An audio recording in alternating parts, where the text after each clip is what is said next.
الحمد للہ الحمد للہ وکفا وسلام علی عبادہ الذین اصطفى اما بعد فاعوذ باللہ من الشیطان الرجیم بسم اللہ الرحمن الرحیم وکلا وعد اللہ الحسنى صدق اللہ العظیم اللہم صلی علی سیدنا و مولانا محمد وبارک وسلم علیہ۔ مرکز اہل سنہ والجماعت سرگودا کا سالانہ دورہ تحقیق المسائل کا پہلے دن کی یہ چوتھی نشست جس میں میں اور آپ موجود ہیں۔ اس نشست میں جس عنوان پر ہم نے پڑھنا ہے وہ عنوان ہے مقام و دفاع صحابہ کرام رضوان اللہ علیہم اجمعین۔ اب اس صحابہ کرام رضوان اللہ علیہم اجمعین کے حوالے سے ہم تین باتیں بنیادی طور پر پڑھیں گے۔ نمبر 1، صحابی کسے کہتے ہیں۔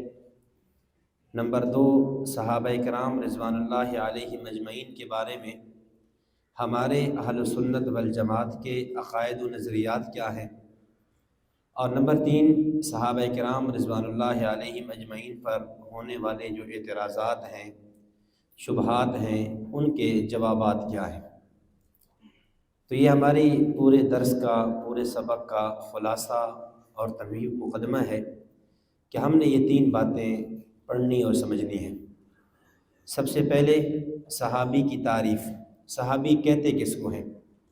صحابی کی تعریف حافظ الدنیا حافظ ابن حجر عسقلانی رحمۃ اللہ علیہ نے اپنی کتاب نزہۃ النظر شرح و نخبۃ الفکر میں یہ لکھی ہے کہ من لقی النبی صلی اللہ علیہ وسلم مؤمنا بہ ومات علی الاسلام۔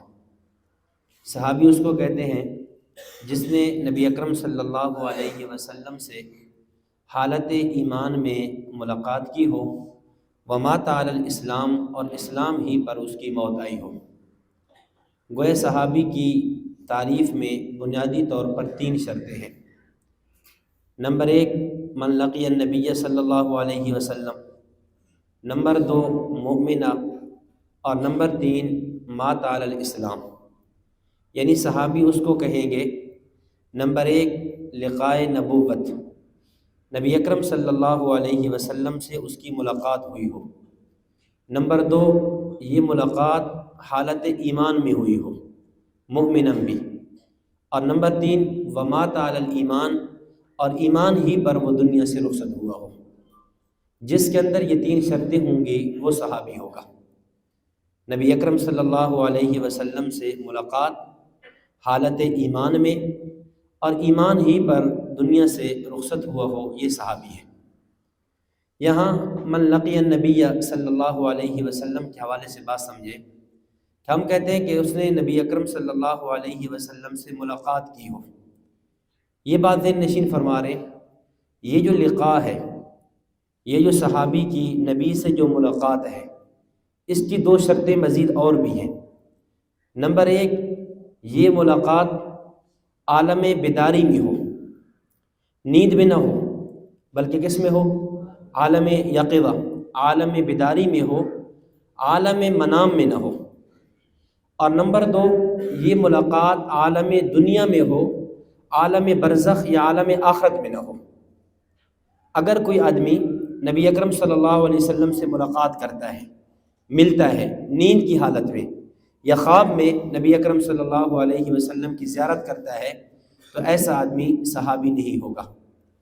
اسی طرح کوئی آدمی ملاقات تو کرتا ہے لیکن عالم دنیا میں نہیں، یہ ملاقات اس وقت ہو رہی ہے جب نبی اکرم صلی اللہ علیہ وسلم اپنی عالم دنیا کی جو عمر مبارک کے 63 سال ہے وہ مکمل فرما کر عالم برزخ میں تشریف لے جا چکے ہیں۔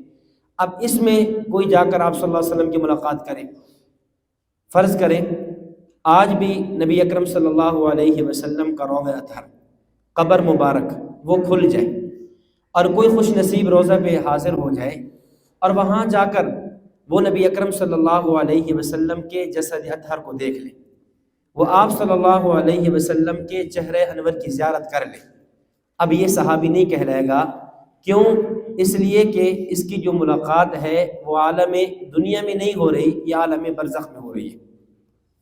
اسی طرح کل قیامت کے دن انشاءاللہ ہم نبی اکرم صلی اللہ علیہ وسلم کی زیارت کریں گے، ہماری ملاقات نبی اکرم صلی اللہ علیہ وسلم سے ہوگی، لیکن اس کے باوجود ہم صحابی نہیں کہلوائیں گے۔ کیوں؟ یہ ملاقات عالم آخرت میں ہو رہی ہے، تو صحابی بننے کے لیے شرط یہ ہے لقی النبی، یہ ملاقات عالم دنیا میں ہو، عالم برزخ یا عالم آخرت میں نہ ہو، یہ ملاقات عالم یقظہ، عالم بیداری میں ہو، عالم نوم میں، نیند کی حالت میں نہ ہو، تو یہ تب جا کر صحابی بنتا ہے۔ اور اس سے ایک درمیان میں مسئلہ بھی حل ہو جاتا ہے۔ پچھلے دنوں 2 سال قبل تقریباً ایک عالم کا، ایک مولوی صاحب کا کلپ وائرل ہوا، جس میں اس نے ہمارے ایک عقیدہ پر اعتراض کرتے ہوئے کہا کہ ایک واقعہ ہے امام رفاعی رحمۃ اللہ علیہ کا، یہ ان کی کرامت کہ نبی اکرم صلی اللہ علیہ وسلم کی قبر اطہر سے آپ کا ہاتھ مبارک ظاہر ہوا، اور اس سے انہوں نے نبی اکرم صلی اللہ علیہ وسلم سے مصافحہ فرمایا۔ تو وہ کہنے والا کہتا ہے کہ جی اگر اس واقعے کو مان لیا جائے، اب اس ہاتھ کو وہاں موجود ہزاروں لوگوں نے دیکھا ہے، جب قبر اطہر سے آپ کا ہاتھ مبارک ظاہر ہوا تو ہزاروں لوگوں نے اس ہاتھ کو دیکھا ہے، تو ماننا پڑے گا کہ یہ ہزاروں لوگ صحابی بن گئے۔ ہم کہتے ہیں یہ اشکال آپ کو اس لیے پیش آیا کہ شاید آپ نے صحابی کی تعریف کو سمجھا نہیں۔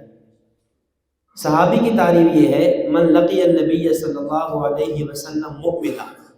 اب یہ جو لقاء ہے، اس لقاء کے اندر مزید 2 شرطیں اور ہیں۔ یہ لقاء کب ہو؟ عالم دنیا میں ہو۔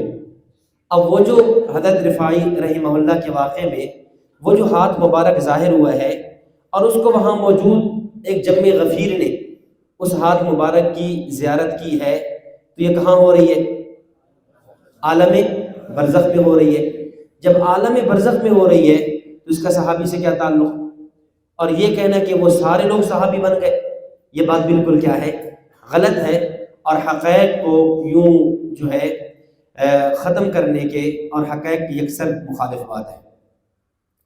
تو پہلی شرط یہ ہے کہ نبی اکرم صلی اللہ علیہ وسلم کی ملاقات ہو۔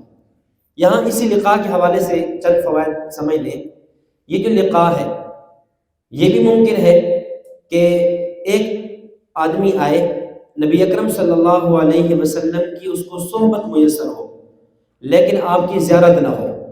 مثلا وہ نابینا ہے، ایسا عذر ہے، نابینا ہے، وہ دیکھ نہیں سکتا، اب یہ بھی صحابی کہلائے گا۔ اس لیے یہاں لقیہ کے الفاظ ہیں، زارا یا رعا کے الفاظ نہیں ہیں کہ من رعا النبی یا من زار النبی کے الفاظ نہیں ہے۔ یہ بتلانے کے لیے کہ اگر کسی کو نبوت کی صحبت کا ایک لمحہ بھی میسر آ گیا ہے، چاہے اس نے نبی اکرم صلی اللہ علیہ وسلم کی زیارت نہیں کی بوجہ عذر کے، مثلا نابینا ہے، حضرت عبداللہ بن ام مکتوم رضی اللہ تعالیٰ عنہ، یا اس طرح کوئی اور صحابہ، تو یہ بھی صحابی کہلائے گا۔ اسی طرح اگر کوئی عورت نبی اکرم صلی اللہ علیہ وسلم کی خدمت میں آئی ہے، اس کو آپ صلی اللہ علیہ وسلم کی صحبت میسر ہے، اس نے آپ صلی اللہ علیہ وسلم کو دیکھا نہیں ہے، تب بھی یہ صحابیہ کہلائے گی۔ کیوں؟ اس لیے کہ صحابی کی شرط کیا ہے؟ من لقی النبی صلی اللہ علیہ وسلم، جس نے نبی اکرم صلی اللہ علیہ وسلم سے ملاقات کی۔ اور پھر ملاقات میں دوسری شرط ہے مؤمنہ، ایمان کی حالت میں ملاقات ہوئی۔ اب آپ صلی اللہ علیہ وسلم کے زمانہ میں وہ لوگ جو منافقین ہیں وہ صحابی نہیں کہلائیں گے، کیوں؟ ان کا ایمان نہیں تھا۔ مشرکین مکہ ہیں، وہ صحابی نہیں ہوں گے، کیوں؟ ایمان نہیں تھا۔ اور نمبر 3 ومات علی الاسلام، اور وہ دنیا سے جب رخصت بھی ہوا ہے تو کس پر ہوا ہو؟ ایمان پر، اسلام پر دنیا سے رخصت ہوا ہو، تو یہ کیا ہے؟ صحابی ہے۔ اب یہاں آپ نے یہ بات سمجھ لی کہ صحابی کے لیے یہ 3 شرطیں ہیں، ان شرائط میں سے کوئی ایک شرط بھی ایسی نہیں ہے جس میں عمل کا تذکرہ ہو کہ صحابی وہ ہے جس نے نبوت کی ملاقات بھی کی ہو، ایمان بھی لایا ہو، اسلام پر موت بھی آئی ہو، اور اس نے اچھے اعمال بھی کیے ہوں. یہاں کو ہے اچھے اعمال کی شرط؟ نیک اعمال کی کوئی شرط ہے؟ نہیں ہے. اس سے معلوم یہ ہوا کہ ہم نے صحابہ کرام کو جو صحابی مانا ہے یا ہم ان کے مقام اور مرتبے کے جو قائل ہیں، اس کی بنیاد وہ صحبت نبوت ہے، اس کی بنیاد عمل نہیں ہے، اس کی بنیاد عمل نہیں ہے. اس لیے ہم جب بھی صحابہ کرام رضوان اللہ علیہم اجمعین کو دیکھیں گے، ان کو پرکھیں گے، اس دیکھنے اور پرکھنے کی بنیاد وہ عمل نہیں ہوگا.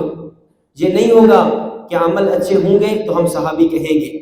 اگر کسی صحابی سے کوئی غلطی ہوئی ہے، خطا اجتہادی ہوئی ہے، تو ہم اس کو صحابیت کے صف سے نکال دیں؟ ایسا نہیں ہوگا. کیوں؟ اس لیے کہ ہم نے صحابی کو صحابی عمل کی وجہ سے مانا ہی نہیں ہے، ہم نے صحابی کو صحابی صحبت نبوت کی وجہ سے مانا ہے. اگر یہ تعریف اور ساتھ یہ اصول ذہن نشین ہو جائے تو بہت سے اشکالات جو آج اعمال کی بنیاد پر صحابہ کرام رضوان اللہ علیہم اجمعین پر کیے جاتے ہیں وہ ختم ہو سکتے ہیں. ہمارے اکابر میں سے حضرت علامہ خالد محمود صاحب رحمۃ اللہ علیہ، پی ایچ ڈی لندن، ان کے خدمت میں ایک آدمی آیا اور آ کر کہنے لگا حضرت فلاں صحابی سے فلاں گناہ ہوا ہے. تو آپ نے فرمایا کہ وہ صحابی تھے. اس نے کہا فلاں صحابی سے فلاں خطا ہوئی ہے. آپ نے فرمایا وہ صحابی تھے. اس نے کہا فلاں صحابی سے یہ غلطی ہوئی ہے. آپ نے فرمایا صحابی تھے. تو وہ آنے والا بڑے متعجب ہو کر اور حیران ہو کر کہنے لگا حضرت عجیب بات ہے، میں اس کی غلطی پیش کرتا ہوں، میں اس کا گناہ ذکر کرتا ہوں، اور آگے آپ کا ایک ہی جواب ہوتا ہے کہ وہ صحابی تھے. تو علامہ صاحب رحمہ اللہ فرمانے لگے کہ آپ جو بھی بات پیش کر رہے ہیں کوئی ایسی بات پیش کرے جس سے وہ صحابیت کی صف سے نکل گیا ہو. آپ نے عمل پیش کیا کہ فلاں صحابی سے زنا ہوا، اب اس سے وہ صحابیت کی صف سے تو نہیں نکلا. فلاں فاطمہ مخزومیہ سے چوری ہوئی، چوری کرنے سے وہ صحابیت کی صف سے تو نہیں نکلی. آپ کوئی ایسا عمل پیش کرے جس سے وہ صحابیت کی صف سے نکل چکا ہو. اس لیے کہ ہم نے صحابہ کرام کو کی فضیلت اور عظمت کے جو قائل ہوئے ہیں، ہم نے صحابی کو صحابی عمل کی وجہ سے مانا ہی نہیں ہے. ہم صحابی کو عمل کی بنیاد پر پرکھتے ہی نہیں ہیں. ہم نے صحابی کو جو صحابی مانا ہے اس کی بنیاد صرف اور صرف صحبت نبوت ہے. ہاں آپ یہ پیش کر دیں کہ جس سے صحبت نبوت ختم ہو گئی ہو، یا یہ پیش کر دیں کہ وہ حالت ایمان کے بغیر دنیا سے رخصت ہوا ہو، پھر آپ کا اشکال بنتا ہے. تو صحابی کی تعریف میں یہ بنیادی 3 باتیں، ان کو اچھی طرح ذہن نشین فرما لیں. اب اسی کے ساتھ ایک اور بات بھی سمجھ لیں. صحابی، اس کے بعد ایک ہوتا ہے تابعی. صحابی جنہوں نے نبی اکرم صلی اللہ علیہ وسلم کی زیارت یعنی لقاء حاصل ہے، اور تابعی اس کو کہیں گے کہ جس نے صحابی کی ایمان کی حالت میں زیارت کی ہے. اب یہاں تابعی اور صحابی کی تعریف میں ایک فرق ہے. صحابی کی تعریف میں بنیادی طور پر 3 باتیں تھیں، اور تابعی کی تعریف میں بنیادی طور پر 4 باتیں ہیں. 3 باتیں وہی جو صحابی کی تعریف میں ہیں، یعنی صحابی کی تعریف میں کیا تھا؟ لقاء نبوت. تابعی کی تعریف میں ہوگا لقاء صحابیت، کہ اس کی صحابی سے ملاقات ہوئی ہو. نمبر 2، یہ ملاقات حالت ایمان میں ہو. نمبر 3، تابعی کی بات کرو. نمبر 3، اسلام ہی پر فوت ہوا ہو. اور نمبر 4، اتباع بھی اس نے کی ہو، نیک اعمال بھی کیے ہوئے. صحابی میں اتباع شرط نہیں ہے. صحابی کا لفظ صحبت سے ہے، یہاں فقط صحبت ہی کافی ہے، ملاقات ہی کافی ہے. لیکن تابعی کی تعریف میں چونکہ تابعی کا لفظ اتباع سے ہے، تبعون سے ہے، اس کا مطلب ہے کہ ان کی اتباع بھی کی ہو. اب تابعی بنے گا 4 شرطوں سے. نمبر 1، لقاء صحابی. نمبر 2، حالت ایمان. نمبر 3، موت علی الایمان. اور نمبر 4، اتباع، اچھے اعمال. اگر آپ یہ تابعی کی تعریف سمجھ جائیں تو آپ خود بخود نتیجے پر پہنچ جائیں گے کہ یزید تابعی تھا یا نہیں تھا. یہ جو ایک بہت بڑا ایک اشکال اٹھایا جاتا ہے کہ جی یزید جیسے ہی ہے تابعی تو تھا، وہ تابعی کیسا ہے؟ تابعی تو بنتا ہی نہیں ہے. تابعی نے بننا ہے اچھے اعمال سے. جس آدمی کے اعمال اچھے نہیں ہیں وہ تابعی کیسے؟ حجاج بن یوسف جی وہ تابعی تھا، بھئی وہ تابعی کیسے بنے گا؟ اس کے تو اعمال ہی درست نہیں ہے. تو تابعی کو تو عمل کی بنیاد پر دیکھیں گے، لیکن صحابی کے لیے عمل کے پرکھنے اور عمل کے دیکھنے کی ضرورت باقی نہیں رہتی۔ اب اس کے بعد آ جائیں دوسری بات کی طرف۔ یہ تو پہلی بات ہو گئی صحابی کی تعریف۔ دوسری بات، صحابہ کرام رضوان اللہ علیہم اجمعین کے بارے میں ہمارے اہل سنت والجماعت کے عقائد و نظریات کیا ہیں۔ صحابہ کرام رضوان اللہ علیہم اجمعین کے بارے میں ہمارے کئی عقائد ہیں۔ نمبر ایک، صحابہ کرام مومن ہیں، تمام کے تمام صحابہ کیا ہیں؟ مومن ہیں۔ نمبر دو، صحابہ کرام عادل ہیں، صحابہ کرام کیا ہیں؟ عادل ہیں۔ نمبر تین، صحابہ کرام معیار حق ہیں۔ اور نمبر چار، صحابہ کرام رضوان اللہ علیہم اجمعین محفوظ ہیں۔ اور نمبر پانچ، صحابہ کرام جنتی ہیں۔ اور نمبر چھ، صحابہ کرام کا اجماع معصوم ہے۔ اور نمبر سات، صحابہ کرام رضوان اللہ علیہم اجمعین اخروی آداب سے محفوظ ہیں۔ اور نمبر نو، صحابہ کرام رضوان اللہ علیہم اجمعین امت کا افضل ترین طبقہ ہے۔ اور نمبر 10، صحابہ کرام انتخاب خدا کا نام ہے۔ اور نمبر 11، صحابہ کرام پر سب و شتم حرام ہے۔ اور نمبر 12، صحابہ کرام اور اہل بیت کی محبت، یہ رسول اللہ صلی اللہ علیہ وسلم کی محبت ہے۔ اور صحابہ اور اہل بیت سے نفرت، یہ رسول اللہ صلی اللہ علیہ وسلم سے بغض کی علامت ہے۔ اور نمبر 13، ہم اعدائے صحابہ سے بری ہیں، ہم دشمنان صحابہ سے بری ہیں، ہمارا ان سے کسی قسم کا کوئی تعلق، کوئی دوستانہ نہیں ہے۔ اور نمبر 14، صحابہ کرام رضوان اللہ علیہم اجمعین میں باہمی مراتب ہیں۔ اب یہ 14 عقائد ہے صحابہ کرام کے بارے میں، جن کی تفصیل انشاءاللہ ہم آگے جا کر پڑھیں گے۔ تو یہ عقائد ہر صحابی کے بارے میں، ایسا نہیں ہے کہ صحابہ مومن ہیں، یہ عقیدہ چند صحابہ کے بارے میں نہیں، تمام صحابہ کے بارے میں۔ صحابہ عادل ہیں، حجت ہیں، تنقید سے بالا تر ہیں، اخروی آداب سے محفوظ ہیں، جنتی ہیں، ان کا اجماع معصوم ہے۔ یہ وہ عقائد و نظریات ہیں جو جملہ صحابہ کرام رضوان اللہ علیہم اجمعین کے بارے میں۔ اس کو ایک مثال سے سمجھیں۔ مثال کے طور پہ جب ہم صحابی کہتے ہیں، اس صحابی کہنے سے یہ سارے عقیدے خود بخود آ جاتے ہیں۔ ان کا ذکر کریں تب بھی ٹھیک ہے، نہ کریں تب بھی ٹھیک ہے۔ مثال کے طور پہ آپ نے دیکھا یہاں ایک آدمی نماز پڑھ رہا ہے، نمازی ہے، نماز کے لیے کھڑا ہے۔ جیسے آپ نے اس کو نماز پڑھتے دیکھا، اب کچھ باتیں خود بخود سمجھ میں آنا شروع ہو گئی، ان کے تذکرے کی ضرورت نہیں ہے۔ یہ نماز پڑھ رہا ہے، اس کا معنی یہ ہے کہ یہ آدمی مسلمان ہے۔ یہ نماز پڑھ رہا ہے، اس کا مطلب یہ ہے کہ اس کے کپڑے پاک ہیں۔ یہ نماز پڑھ رہا ہے، اس کا معنی یہ ہے کہ جس جگہ پہ کھڑا ہے وہ جگہ پاک ہے۔ یہ نماز پڑھ رہا ہے، اس کا معنی یہ ہے اس کا بدن، اس کا جسم پاک ہے۔ یہ نماز پڑھ رہا ہے، اس کا مطلب یہ ہے استقبال قبلہ، قبلہ کی طرف نے رخ کیا ہوا ہے۔ یہ نماز پڑھ رہا ہے، اس کا معنی یہ ہے کہ نماز کا وقت بھی ہے۔ اب یہ وہ باتیں ہیں، ان کا ذکر کریں تب بھی ٹھیک ہے، نہ ذکر کریں، سننے والا جب نمازی کا لفظ سنے گا خود بخود سمجھ آ جائے گا۔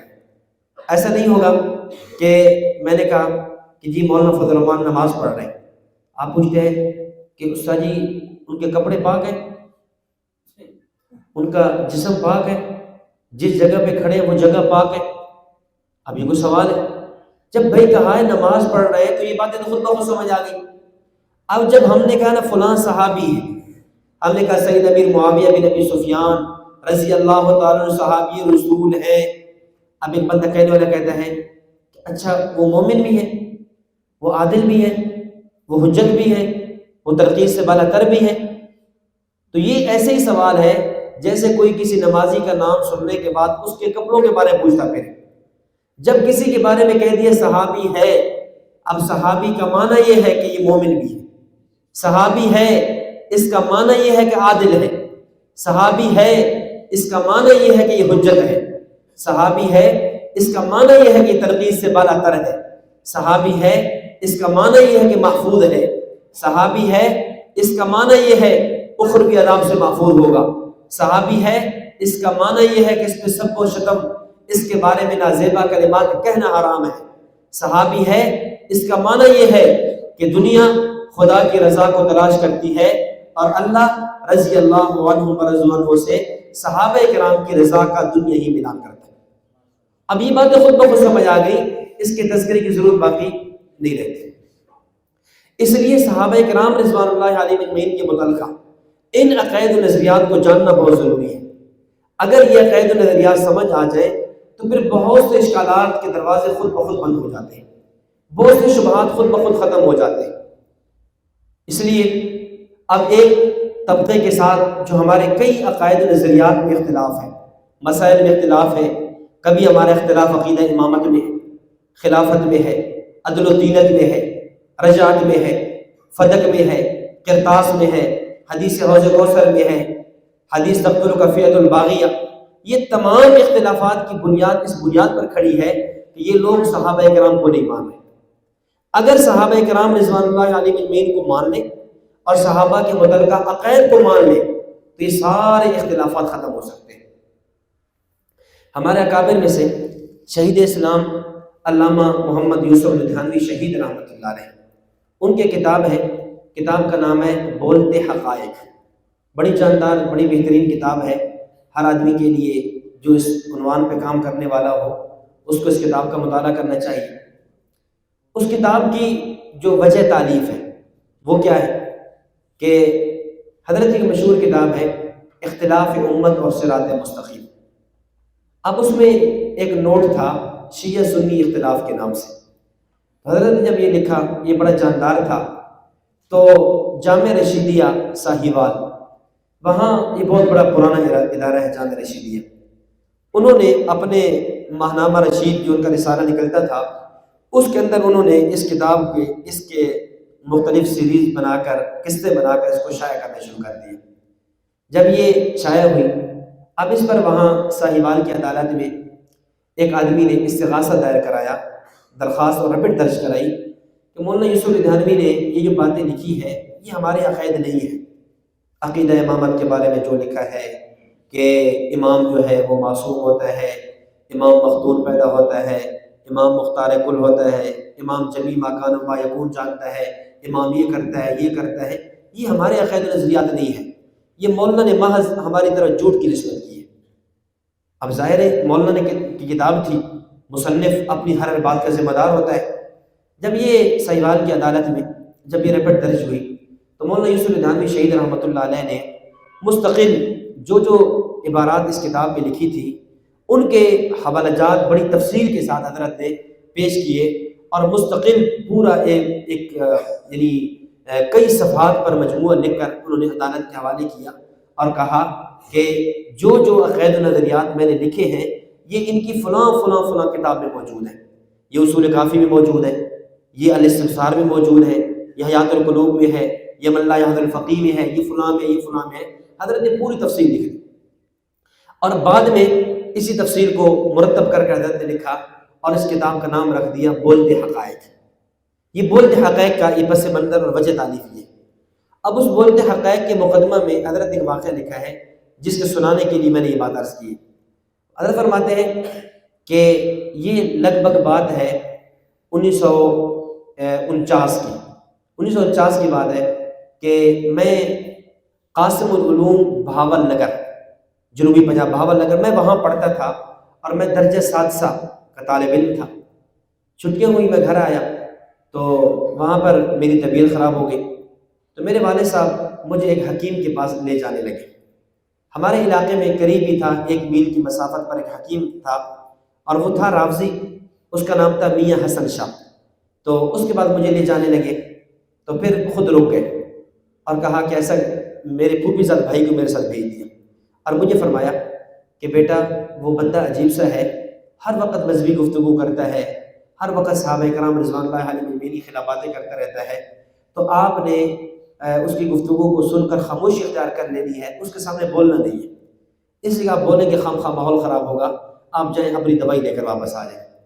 خیر کہتے میں گیا، اس کا ڈیرا سا تھا اور ویسے بھی علاقے کی اس کی ایک پراسر شخصیت تھی سیاسی اعتبار سے بھی، تو ڈیرے پر بیٹھا ہوا تھا اور ساتھ آس پاس کافی لوگ ساتھ بیٹھے ہوئے تھے۔ میں جیسے پہنچا تو اس نے مجھے پہچان لیا، اور اس کی عادت تھی جب کوئی سنی مریض دوائی لینے کے لیے آتا تو فوراً وہاں پر جو ہے نا وہ اس طرح کا بھاس چھیڑ دیا کرتا تھا۔ میں جیسے بیٹھا تو فوراً شروع کر دیا کہ جی صحابہ یوں تھے، اختلافات نہیں ہونے چاہیے، امت کے اندر وحدت ہونی چاہیے، یہ جو ہے وحدت امت وحدت ادیان ہونا چاہیے، اپنی تحقیقات کرنی چاہیے، فلانا اس طرح باتیں شروع کر دیں۔ فرماتے ہیں کچھ وقت تو میں سنتا رہا، جب مجھ سے نہ رہا گیا تو میں نے کہا یہ تو خاموشی ہو ہی نہیں رہا، اب ظاہر اس کو کچھ نہ کچھ جواب دینا پڑے گا تب جا کر خاموش ہوگا۔ تو میں نے کہا حکیم صاحب بات یہ ہے، ہمارا اور تمہارا کوئی زیادہ اختلاف نہیں ہے، ہمارا اور تمہارا کوئی زیادہ اختلاف نہیں ہے۔ اب جب میں نے یہ کہا نا کہ ہمارا اور تمہارا کوئی زیادہ اختلاف نہیں ہے، وہاں جو مجمع بیٹھا تھا، جو سامعین بیٹھے تھے، وہ بڑے حیران ہوئے کہ اس بچے کو، اس طالب علم کو اتنا بھی نہیں پتا کہ ان کا اور ان کا زیادہ اختلاف نہیں ہے، حالانکہ اچھا خاصا اختلاف ہے، عقائد میں اختلاف ہے، مسائل میں اختلاف ہے، اور وہ الگ کھڑے ہیں، یہ الگ کھڑے ہیں، اور یہ کیا کہہ رہے ہیں ہمارا اور تمہارا کوئی زیادہ اختلاف نہیں ہے۔ تو مجھے کہنے لگے کہ بچہ لگتا یہ ہے کہ شاید آپ نے اپنے جو عقائد ہیں، نظریات ہیں، ان کو بھی نہیں پڑھا، ہماروں کو بھی تو آپ نے کیا پڑھا ہوگا۔ تو مولانا یوسف التھانوی شہید رحمہ اللہ فرمانے لگے، میں نے کہا دیکھیں میں ایک بات عرض کرتا ہوں کہ میں یہ کہہ رہا ہوں کہ ہمارا اور تمہارا زیادہ اختلاف نہیں ہے۔ میں آپ سے پوچھتا ہوں، مجھے یہ بتائیں کیا آپ نبی اکرم صلی اللہ علیہ وسلم کو برحق نبی سمجھتے ہیں؟ آخری نبی، برحق نبی سمجھتے ہیں؟ وہ کہنے لگا جی بالکل۔ کیا آپ نبی اکرم صلی اللہ علیہ وسلم کو اپنے مشن نبوت میں کامیاب سمجھتے ہیں؟ کہتے ہیں سمجھتے ہیں۔ اچھا کیا آپ نبی اکرم صلی اللہ علیہ وسلم کے لائے ہوئے دین کو آخری دین اور قیامت تک کی صبح تک کا رہنے والا دین سمجھتے ہیں؟ کہتے ہیں جی سمجھتے ہیں۔ تو میں نے کہا دیکھیں یہ باتیں تو اتفاقی ہوگی، آپ بھی نبی اکرم صلی اللہ علیہ وسلم کو برحق سمجھتے ہیں، ہم بھی سمجھتے ہیں۔ آپ نبی اکرم صلی اللہ علیہ وسلم کے لائے ہوئے دین کو آخری دین سمجھتے ہیں، ہم بھی آخری دین سمجھتے ہیں۔ آپ نبی اکرم صلی اللہ علیہ وسلم کے لائے ہوئے دین کا بقا قیامت تک کی صبح کے لیے تسلیم کرتے ہیں، اور ہم بھی آپ کے دین کا بقا قیامت تک کی صبح کے لیے تسلیم کرتے ہیں۔ اب یہ ساری باتیں تو اتفاقی ہو گئی۔ اب درمیان میں ایک چھوٹا سا اختلاف ہے، علامہ یوسف التھانوی شہید رحمہ اللہ نے فرمایا ایک چھوٹا سا اختلاف ہے۔ وہ کیا ہے؟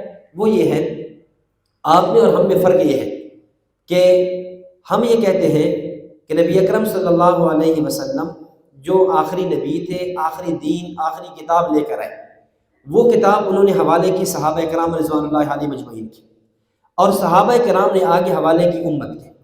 امت اور نبی کے درمیان جو فاصل ہے وہ صحابہ کی جماعت ہے۔ اب یہ جو صحابہ کی جماعت ہے، ان کے بارے میں ایک نظریہ وہ ہے جو تمہارا ہے، ایک نظریہ وہ ہے جو ہمارا ہے۔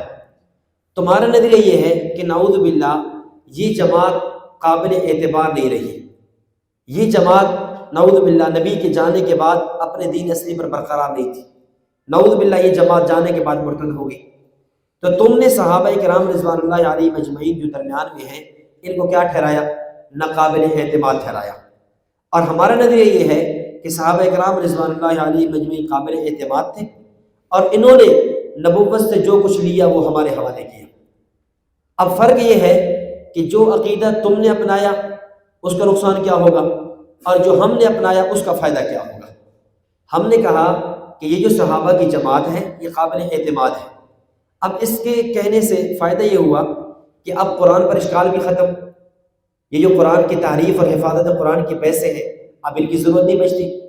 کیوں؟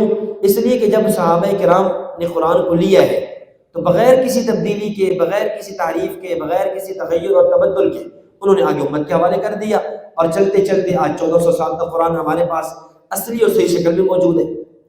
تو قرآن اصلی ہے، اب قرآن کی بحث ختم ہو گئی۔ جب صحابہ کرام قابل اعتماد ٹھہرے، اب وہ امامت اور خلافت کے جھگڑے ختم ہو گئے۔ جب صحابہ کرام قابل اعتماد ٹھہرے، احادیث حجت ہو گئی۔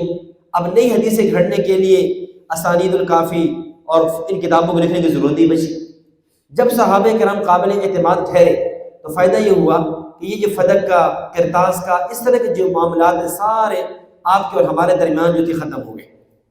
جب تم نے کہا کہ صحابہ کرام قابل اعتماد نہیں ہے، اس کا نقصان یہ ہوا کہ جب صحابہ قابل اعتماد نہیں ٹھہرے تو نتیجہ یہ ہوا کہ نعوذ باللہ نبی اکرم صلی اللہ علیہ وسلم اپنے مشن نبوت میں ناکام ہو کر لوٹے۔ اور ابھی آپ تھوڑی دیر پہلے کہہ رہے تھے کہ ہم آپ صلی اللہ علیہ وسلم کو اپنے مشن نبوت میں کیا مانتے ہیں؟ کامیاب مانتے ہیں۔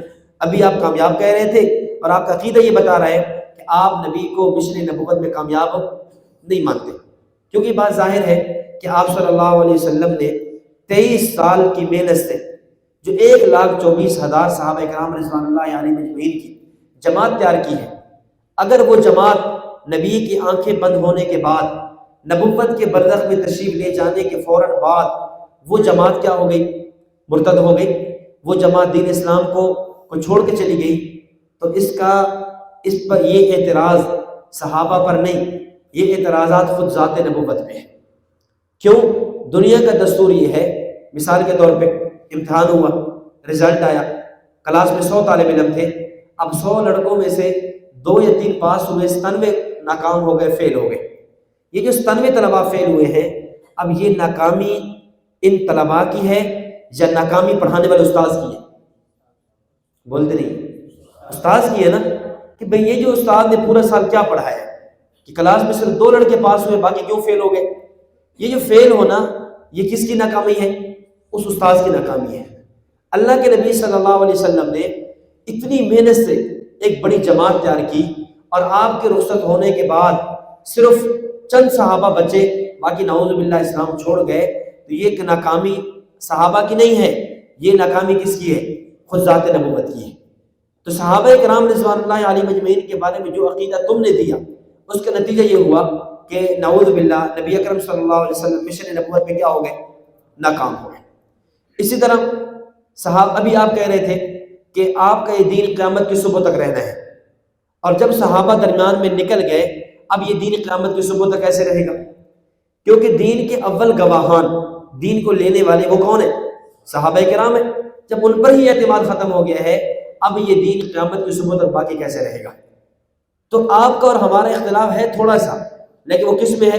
صحابہ کرام رضوان اللہ علیہم اجمعین کی ذات کے حوالے سے ہے۔ اگر صحابہ کرام پر اعتماد برقرار ہو جائے، یہ سارے اختلافات ختم ہو سکتے ہیں، اور اگر صحابہ کرام رضوان اللہ علیہم اجمعین پر جرح و قدح کا بازار گرم کیا جائے، تو پھر اس کے نتیجے میں بہت سے اختلافات رونما ہوتے ہیں، اور جیسا کہ ہوئے بھی ہیں۔ اس لیے اصل جو ہے نا وہ صحابہ کرام رضوان اللہ علیہم اجمعین کے بارے میں عقائد کو سمجھنا ہے، اور صحابہ کرام پر ہونے والے شبہات کے جوابات دینا ہے۔ علامہ یوسف نانوی رحمہ اللہ فرماتے ہیں کہ چونکہ میری یہ بات اور تقریر انتہائی معقول تھی، میں نے گفتگو بھی چونکہ اس انداز میں شروع کی تھی کہ وہاں بیٹھے ہوئے سامعین ایک دفعہ متوجہ ہو کر سننے لگے اور کہنے لگے بچہ بات تو ٹھیک کر رہے، کہہ تو ٹھیک رہا ہے، اور وہ جو میاں صاحب تھے جو خاموش ہی نہیں ہو رہے تھے، جو بولتے ہی بولتے جا رہے تھے، اب وہ بھی خاموش ہو گئے۔ وہ کہنے لگے کیا نبض چیک کریں، کیا مسئلہ ہے آپ کا؟ کافی دیر سے لگے ہوئے تھے، بھئی میں آیا ہوں چیک اپ کرانے کے لیے، اور آپ نے کیا بحث چھیڑ دی ہے۔ ایسے ہی ہوتا ہے کہ جب تک آپ خاموش رہتے ہیں پھر وہ لگے رہتے ہیں۔ جب آپ نے جواب دینا ہے نا، ٹھیک ہے، یا تو وہ یہ کہیں گے اچھا لگتا ہی ہے کہ گھمر صاحب کا دورہ کر کے آئے، لگتا ہی ہے، یا پھر کیا کہے گا، کہتے ہیں چھوڑو یار، حالات ان مباحث کے موافق نہیں ہے، حالات کا تقاضا نہیں ہے کہ یہ پیسے چھوڑ دی جائے، حالات جو نا پتہ نہیں کیا ہو رہا ہے، الحاد یونیورسٹیوں میں پھیل گیا ہے، استشراق پھیل گیا ہے، تجدد پھیل گیا ہے، یہ ہو گیا، فلاں ہو گیا، آپ ابھی بھی ویسے جو تقلید ہے اور فلاں ہے، عصمت انبیاء ہے، حیات النبی ہے، اور یہ اہل بدعت فلاں فلاں، آپ انہیں پرانی بحثوں میں چھڑے ہوئے ہیں۔ تو یہ بات کب کہیں گے؟ جب آپ نے جواب دینا ہے۔ جب تک آپ نے جواب نہیں دینا، لگے رہنے، آپ کا جواب آنا ہے، اب انہیں خاموش ہو جانا ہے۔ ان کی بحث کی بنیاد کیا ہوتی ہے؟ وہ سمجھتے ہیں شاید جو ہے اس کا مطالعہ نہیں ہے، اور ہمارا قصور ہوتا ہے، ہمارا مطالعہ واقعتاً نہیں ہوتا، ہم ان عنوانات پر پڑھتے ہی نہیں ہیں، ہم ان عنوانات کو سنجیدگی سے لیتے ہی نہیں ہیں، اور ہم سمجھتے ہیں شاید جو ہے نا یہ کوئی امت سے توڑنے والی باتیں ہیں، یہ کوئی ضروری باتیں نہیں ہیں، خام خواہ امت کو رگڑنے والی باتیں ہیں، چھوڑیں یار، اتحاد میں چلے، اتفاق میں چلے، اور وہ ان باتوں کو گرما گرم انداز میں کرتے چلے جا رہے ہوتے ہیں۔ تو ان عنوانات پر تیاری بہت ضروری ہے۔ اب آپ دیکھیں علامہ یوسف نانوی شہید رحمۃ اللہ علیہ، یعنی کتنے بڑے آدمی ہیں، کتنے معتدل ہیں، اس کے باوجود بھی اب یہ طالب علمی زمانے کا واقعہ بیان کر رہے ہیں۔ کہتے میری عمر لگ بھگ 18-19 سال کی تھی، اس وقت یعنی میرے سے یہ واقعہ پیش آیا، اور انہوں نے اپنے مد مقابل کیا کرا دیا؟ خاموش کرا دیا۔ ہمارا طالب علم ثانیہ کا ہے، وہ استاد سے مشورہ کرتا ہے کہ میں نے مرکز میں دورہ کرنے کے لیے جانا ہے۔ استاد کہا چھوڑ یار، یہ کوئی آپ کی عمر ہے مرکز میں دورہ کرنے کی؟ دورہ صرف نہ کر لو، دورہ تفسیر کر لو، فلاں کر لو، یہ کر لو، ادھر کیا ضرورت ہے؟ وہ تو اختلافی مباحث پڑھاتے ہیں، اختلافات پڑھاتے ہیں، فائدہ نہیں ہے وہاں جانے کا۔ اگر ہمیں پڑھنا بھی ہو، بہت ضرورت ہو، تو وہاں جا کر جو نا جب فارغ ہو جانا ساتھ لگا لینا، یا ضرورت ہو بھی صحیح تو فراغت کے بعد پڑھ لینا۔ اب یہ جو اکابر اس مقام تک پہنچے ہیں، یہ نہیں کہ ایک ہی دن میں پڑھ کر بہت اوپر چلے گئے، یہ شروع سے ان کی محنت تھی، شروع سے ان عنوانات پر لوگوں نے پڑھا ہے، پڑھایا ہے، محنتیں کی ہیں، کتابوں کو دیکھا ہے، تب جا کر جو ہے اس مقام پر پہنچے ہیں۔ اور پھر اخیر عمر میں اور جوانی میں اور اس عنوان پر کئی کتابیں لکھی ہیں، پھر کئی مناظرے، کئی مباحثے اور کئی ان کے واقعات ہیں۔ تو خیر میں عرض یہ کر رہا تھا کہ صحابہ کرام رضوان اللہ علیہم اجمعین چونکہ بنیاد ہیں، اس لیے ان کے بارے میں عقائد و نظریات کو اچھی طرح سمجھنا اور پڑھنا بہت ضروری ہے۔ اب یہ بات بھی سمجھیں، صحابہ کرام رضوان اللہ علیہم اجمعین کے حوالے سے ایک اصولی بات یہ نشی فرما دیں کہ صحابہ کرام جو ہے یہ قرآنی اور حدیثی شخصیات ہیں، یہ تاریخی شخصیات نہیں۔ صحابہ کرام کیا ہیں؟ قرآنی شخصیات ہیں، حدیثی شخصیات ہیں۔ صحابہ کرام رضوان اللہ علیہم اجمعین کو ہم جب بھی پڑھیں گے، جب بھی پرکھیں گے، ہم قرآن و سنت کے ترازو میں پرکھیں گے، ہم قرآن و سنت کی روشنی میں ان کو دیکھیں گے، ہم تاریخ کی روشنی میں ان کو نہیں دیکھیں گے۔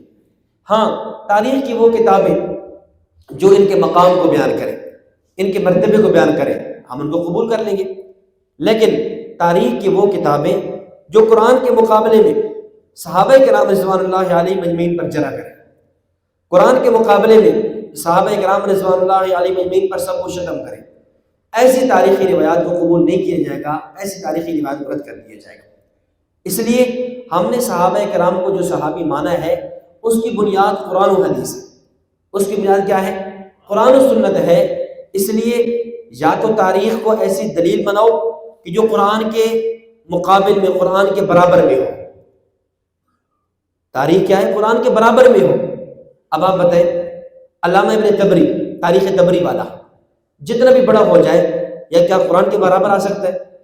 حدیث کے برابر آ سکتا ہے؟ علامہ ابن اسیر الجزری، الکامل فی التاریخ والے، اب وہ جتنے بھی بڑے ہو جائیں، کیا وہ قرآن اور حدیث کے مقابل میں آ سکتے ہیں؟ نہیں۔ علامہ ابن خلدون، تاریخ ابن خلدون والے، وہ جتنے بھی بڑے ہو جائیں، وہ قرآن اور حدیث کے مقابل میں آ سکتے ہیں؟ نہیں۔ علامہ ذہبی، تاریخ الاسلام، اسی طرح علامہ ابن کثیر دمشقی شافعی، البدایہ والنہایہ، اور علامہ ابن خیاط، تاریخ خلیفہ ابن خیاط، علامہ مسعودی، مروج الذہب، اس تاریخ کی ساری کتابیں آپ کھنگالتے چلے جائیں، دیکھتے چلے جائیں، یہ جس مقام پر بھی پہنچ جائیں، یہ کیا قرآن اور حدیث کے برابر آ سکتے ہیں؟ جب نہیں آ سکتے تو اب ان تاریخی روایات کی بنیاد پر کیسے صحابہ کرام رضوان اللہ علیہم اجمعین پر کیچڑ اچالا جا سکتا ہے؟ بلکہ ہمارا اصول تو یہ ہے کہ اگر کتاب اللہ، اس سے پہلے تورات، زبور، انجیل، یہ کتابیں منزل من اللہ ہیں یا نہیں؟ تورات، زبور، انجیل گو آج اصلی شکل میں موجود نہیں ہے، ان میں تعریف ہو چکی ہے، لیکن اپنے اپنے دور میں برحق کتابیں تھیں یا نہیں؟ لانے والے کون تھے؟ جبرائیل علیہ السلام۔ اتری کن پر تھی؟ وقت کے انبیاء پر، موسیٰ علیہ السلام پر، داؤد علیہ السلام پر، عیسیٰ علیہ السلام پر۔ لانے والے فرشتہ ہے اور بھیجنے والی اللہ کی ذات ہے، اتری کس پر ہے؟ وقت کے انبیاء پر اتری ہے۔ لیکن آج اگر کوئی عیسائی بائبل لے کر آ جائے، انجیل لے کر آ جائے، اور اس کی کوئی آیت، کوئی عبارت قرآن کے مقابل پیش کر دے، ہم قبول کریں گے؟ کیوں؟ حالانکہ کتاب منزل من اللہ ہے، نبی پر اتری ہے، جبریل لے کر آیا ہے۔ ادھر قرآن یہ بھی منزل من اللہ ہے، جبریل لے کر آئے ہیں، نبی اکرم صلی اللہ علیہ وسلم پر اتری ہے۔ کوئی یہودی تورات لے کر آ جائے اور تورات کی کوئی آیت، کوئی ٹکڑا، کوئی قطعہ اور عبارت وہ قرآن کے مقابل میں پیش کر دے، ہم قبول کریں گے؟ نہیں۔ کیوں؟ حالانکہ منزل من اللہ ہے۔ جب کتب سماویہ جو اپنے اپنے زمانے میں برحق تھی، منزل من اللہ ہے، اگر ان کی کوئی آیت، ان کا کوئی قطعہ اور ٹکڑا قرآن سے ٹکرا جائے، ہم اس کو قبول کرنے کے لیے تیار نہیں ہوتے، تو یہ تاریخ کی یہ کتابیں، تاریخ کے یہ اوراق، تاریخ کے یہ چیتھڑے منزل من اللہ بھی نہیں ہیں، جبریل بھی نہیں لائے، وقت کے نبی پر بھی نہیں اتری، لکھنے والے مورخین کی جماعت ہے، لکھنے والے انسان ہیں، لکھنے والے انسان ہیں۔ اب اگر یہ کوئی بات پیش کر دیتے ہیں، اس وقت فوراً ہم ان کی بات کو قبول کرنے کے لیے کیوں تیار ہو جاتے ہیں؟ اس لیے صحابہ کرام رضوان اللہ علیہ اجمعین کے مقابلے میں آنے والی تاریخ اس کو کیا کیا جائے گا؟ رد کیا جائے گا. اور پھر لوگوں کا عجیب پیمانہ ہے، عجیب پیمانہ ہے. مولانا مودودی صاحب نے خلافت و ملوکیت لکھی، حضرت عثمان رضی اللہ تعالیٰ پہ جرح کی، سیدنا امیر معاویہ رضی اللہ تعالیٰ پہ جرح کی، اور عجیب اسلوب اپنایا ہے کہ جب کسی شخصیت کو پرکھتے ہیں، حدیث کے جب راویان کو دیکھا جاتا ہے، آپ میں سے جو ساتھی مشکات دورہ کر کے آئے ہیں، جب حدیث کے راویوں کو پرکھا جاتا ہے، اب اس میں مثلا امام بخاری رحمۃ اللہ علیہ، ان کے استاد، پھر ان کے استاد، پھر ان کے استاد، پھر جا کر صحابی کا نام آتا ہے. یہ جو امام بخاری سے لے کر صحابی رسول تک درمیان میں 3 واسطے آئے ہیں. اب ان 3 کو جب پرکھا گیا ہے تو کنہوں نے پرکھا ہے؟ یہ کہیں گے جی اس کو علامہ ذہبی نے صحیح کہا ہے، اس کو علامہ مزی نے ثقۃ کہا ہے، اس کو علامہ دمیری نے جو ہے وہ رجل کذاب کہا ہے، اس کو امام ابو زرعہ نے رجل ضعیف کہا ہے، اس کو علامہ ذہبی نے دجال من الدجاجلہ کہا ہے. اب ان راویان کو جب پرکھتے ہیں تو کس سے پرکھتے ہیں؟ رجال سے. کس سے پرکھا جا رہا ہے؟ رجال. اور صحابی کی جب بات آتی ہے تو صحابہ کے بارے میں تو ویسے اصول ہے کہ جب صحابی تک بات پہنچتی ہے وہاں پر پرکھے ہی نہیں جاتے. وہاں اصول ہے الصحابۃ کلھم عدول بتعدیل اللہ ورسولہ. صحابہ سارے کے سارے عادل ہیں. کیوں؟ اس لیے کہ ان کی عدالت کو اللہ اور اس کے رسول نے بیان کر دی ہے. یہ درمیان کے روات جو ہیں ان کی عدالت کو انسانوں نے چیک کیا ہے، انسانوں نے پرکھا ہے یہ صحیح ہے یا ضعیف ہے، یہ ثقہ ہے یا اس پر جرح ہے، اس کو انسانوں نے چیک کیا ہے. لیکن جب بات صحابی کی آتی ہے تو وہاں پر کیا ہوتا ہے؟ بھئی اب ان کو چیک کرنے کی ضرورت نہیں ہے، اس لیے کہ یہ وہ طبقہ ہے، یہ وہ جماعت ہے کہ جس کو اللہ اور رسول چیک کر چکے ہیں. اولئک الذین امتحن اللہ قلوبهم للتقوی لهم مغفرۃ واجر عظیم اولئک هم المؤمنون حقا وکلا وعد اللہ الحسنى اولئک هم الراشدون اولئک هم الفائزون رضی اللہ عنہم ورضوا عنہ. ان الفاظ سے ان کی ثقافت کا اعلان 1400 سال پہلے ہو چکا ہے، لہذا ان کو پرکھنے کی ضرورت نہیں ہے. لیکن آج کا مورخ، آج سوشل میڈیا پہ آنے والا، اس کا طرز عمل کیا ہوتا ہے کہ جب ان کو پرکھتا ہے، یعنی یہ جو درمیان کے لوگ ہیں ان کو ماننے میں ان کا سہارا لیتا ہے، لیکن جب بات صحابی کی آتی ہے تو صحابی کی بات آنے پر پھر بھی انہی کا اعتبار کرتا ہے. صحابی کی بات آئی پھر بھی کیا کرتا ہے؟ مثلا جو پیمانہ اس نے تبع تابی یا تابی کو چیک کرنے کے لیے رکھا ہے، وہی پیمانہ اس نے کس کو چیک کرنے کے لیے رکھ دیا؟ صحابی کو چیک کرنے کے لیے. اور بات یہاں تک نہیں ہے، ظلم بالائے ظلم یہ ہوتا ہے کہ وہاں اگر ایک آدمی کے بارے میں، ایک راوی کے بارے میں 3 بندوں نے جرح کی ہے اور چوتھا بندہ اس کی ثقاحت کا اعلان کرتا ہے، یا 5 بندے ہیں، 3 جرح کرتے ہیں، 2 اس کی توثیق کرتے ہیں، اس کی ثقاحت کو بیان کرتے ہیں. اب ایسا ممکن ہوتا ہے یہ 3 لوگوں کی جرح چھوڑ دیتا ہے اور 2 کی ثقاحت کو مان لیتا ہے. 3 کی جرح کو چھوڑ کر کہتے ہیں چلیں کوئی نہیں، انسان ہے تو اس نے بھی جرح کی، اس نے بھی جرح کی، اس نے جرح کی، یہ تینوں جرح تو کر رہے ہیں، لیکن ہو سکتا ہے جرح کرنے میں اس سے غلطی ہو گئی ہو، اس سے غلطی ہو گئی ہو، اس سے غلطی ہو. یہ جو 2 بندے اور کھڑے ہیں نا جو اس راوی کی توثیق نقل کر رہے ہیں، اس راوی کی تصحیح نقل کر رہے ہیں، ہم اس کو لے لیتے ہیں، اب اس کو لے لے گا. لیکن عجیب ظلم ہوتا ہے جب صحابی کی بات آتی ہے، صحابہ کرام کے بارے میں قرآن صحابہ کی توثیق کرتا ہے، نبی کا فرمان صحابہ کی توثیق کرتا ہے، پوری امت مسلمہ صحابہ کی توثیق اور تعدیل کا اعلان کرتی ہے. دنیا جہاں کا ایک مورخ آ جائے، صرف ایک مورخ آ جائے، اس ایک مورخ کی بات کو لیتا ہے، قرآن کو بھی پس سے کچھ ڈال دیا، نبی کے فرمان کو بھی پس سے کچھ ڈال دیا، اور جرح و تعدیل کے جو ائمہ ہیں، جو امت مسلمہ کا مسلمہ اور متفقہ ضابطہ اور قانون تھا، اس کو بھی پس سے کوئی ڈال کر اس صحابی پر یہ جرح کرنے کے لیے کھڑا ہوتے ہیں. یعنی عجیب ظلم ہے. آپ نیچے روات کو پرکھتے ہیں تو کوئی ایک بندہ بھی توثیق کر دے، آپ سب کی جرح چھوڑ کر اس ایک کی توثیق دینے کے لیے تیار ہو جاتے ہیں. اور صحابی کے بارے میں جب بات آتی ہے، اب کیا سارے توثیق کر رہے ہیں. قرآن توثیق کرتا ہے، قرآن سے بڑا پیمانہ نہیں ہے. نبوت کا فرمان، نبوت کی احادیث وہ توثیق کر رہی ہے، اب اس سے بڑا اور پیمانہ اور معیار کیا ہو سکتا ہے. اور امت مسلمہ کا اجماع توثیق کر رہا ہے. اس سب کو پس پوچھ ڈالتے ہوئے صرف ایک مورخ کا آسرا لیا جاتا ہے کہ فلاں مورخ نے چونکہ لکھ دیا ہے اس لیے اب میں اسی مورخ کی بات مانوں گا، اس مورخ کے مقابلے میں کسی کی بات ماننے کے لیے تیار نہیں۔ یعنی یہ صحابہ کرام رضوان اللہ علیہم اجمعین کے حوالے سے آج لوگوں کا یہ مزاج بنا ہے، جس کی وجہ سے آئے دن جو ہے اعتراضات آئے دن جو ہے غلط عقائد و نظریات ان کے بارے میں کھڑے جا رہے ہوتے ہیں۔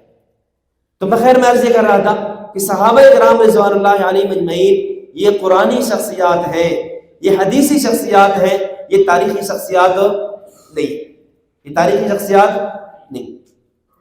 تو یہ چند عقائد ہیں صحابہ کرام رضوان اللہ علیہم اجمعین کے بارے میں، جس کو اجمالی طور پر آپ کے سامنے پیش کر دیا ہے کہ یہ عقائد ہے صحابہ کرام کے بارے میں، ان کو یاد رکھنا بہت ضروری ہے۔ اب ہم آتے ہیں تفصیل میں، ہم ایک عقیدے پر دلیل موجود ہے، ایسا نہیں ہے کہ یہ عقائد جتنے بھی صحابہ کرام کے بارے میں ہیں یہ کوئی ہوائی عقائد ہے یا اس پر کوئی دلیل نہیں ہے، نہیں، اس پر دلائل قرآن سے ہے، اس پر دلائل نبوت کے فرمان سے ہے، اس پر دلائل جو ہے اکابر کی سلف صالحین کے اقوال اور ان کی تصریحات سے موجود ہے۔